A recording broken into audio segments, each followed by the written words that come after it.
Cette veille de Shabbat de Varim, Erev Shabbat de Varim, qui est appelé Shabbat Chazon, Shabbat de vision. Est-ce qu'il y a un rapport entre Devarim et Chazon? Eh bien, on en parlera tout de suite.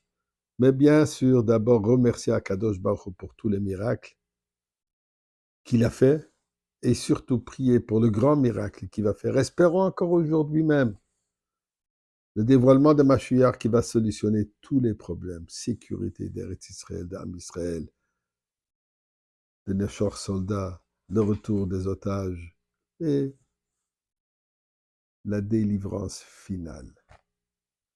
Alors, Mizmor le seuil d'Ori, el Adonai kol haaretz de Sadenu bisim choboy lefanav yonan aduk Adonai Elohim, hu asanu v'lo anachtam v'tzom meris aboy shom b'sod chatzores b'si lohoy de lebach shumoy, ki toiv Adonai l'olam chasdoy v'ador v'dor emunasoy.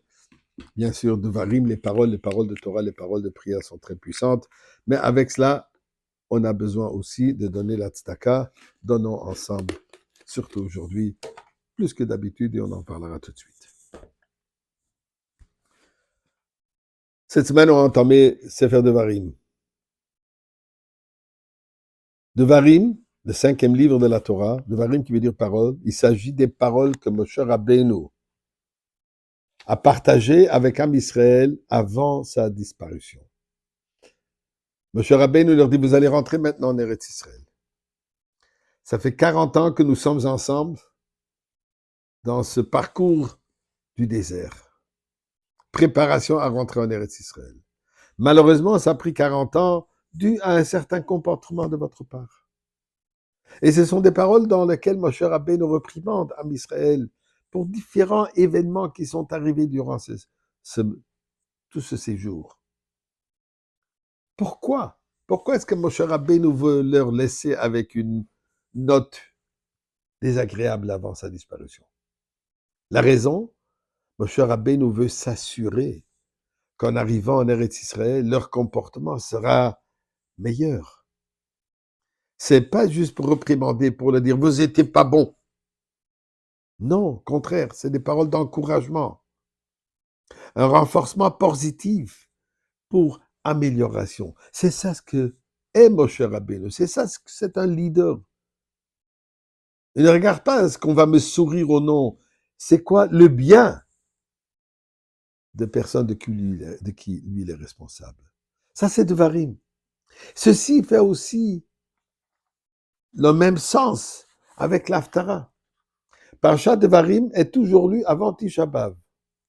Et ce Shabbat, l'Haftara que nous lisons est l'Haftara de la prophétie, de la vision, Chazon Yeshayahu, la vision de Yeshayahu Hanavi, que Yeshayahu Hanavi pendant 4 différents rois, Uziyahu, Yotam, Achaz, Yechiskiyahu, ils n'arrêtaient pas de rappeler à Israël à changer leur voie, à changer leur chemin.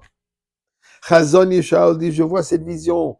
Shamaim va'aretz, ciel et terre, dit à Kadosh Baruch Hu, sont mes témoins que moi j'ai gardé ma parole. Je vous ai protégé, je vais continuer à vous protéger. Mais vous, mes chers enfants, pourquoi vous m'avez laissé?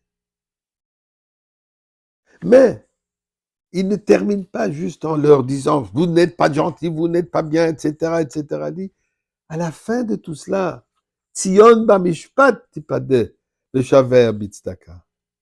Tzion, Eretz Israël, sera délivré avec justice et avec tzedaka, avec la gentillesse, avec la bonté, avec chesed.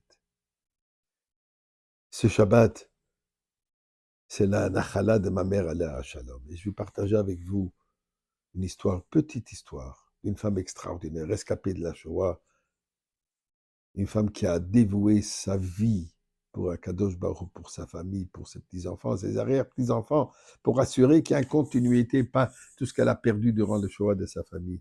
Elle a reparti, reconstruit. Quelques jours avant son décès, histoire que j'ai entendue ce matin de ma sœur, d'une de mes sœurs, fatiguée, à peine qu'elle parlait, à peine qu'elle bougeait, à peine qu'elle parlait. Elle dit à une de mes sœurs, la voisine Myriam a envoyé un gâteau. donne-moi un petit morceau, je voudrais goûter. Elle voit que ma sœur est surprise, pourquoi je veux goûter. Elle lui dit, écoute, comme ça tu pourras lui dire que j'ai goûté et c'était délicieux. Quelle sensibilité. Ne voulait pas juste lui dire, va lui dire que le gâteau est très bon, il est extraordinaire, etc. Et merci. Non, Bamishpat, juste, honnête. Et c'était une femme extrêmement honnête et intègre. Je veux le goûter malgré que je ne suis pas capable. Tout simplement pour la remercier et lui dire que c'était bon. Ce sort d'acte d'Avat Israël, d'amour du prochain, c'est ça ce qu'il dit Tzedaka. Et avec cela, le Reb Levi Yitzchak de Berditchev nous dit qu'on peut Shabbat, Chazon, on peut avoir une vision, on peut voir le Beth Amikdash. Alors nous disons à Kadosh Baruch, on ne veut pas le voir dans les yeux de Reb Levi Yitzchak de Berditchev, on veut le voir avec nos propres yeux.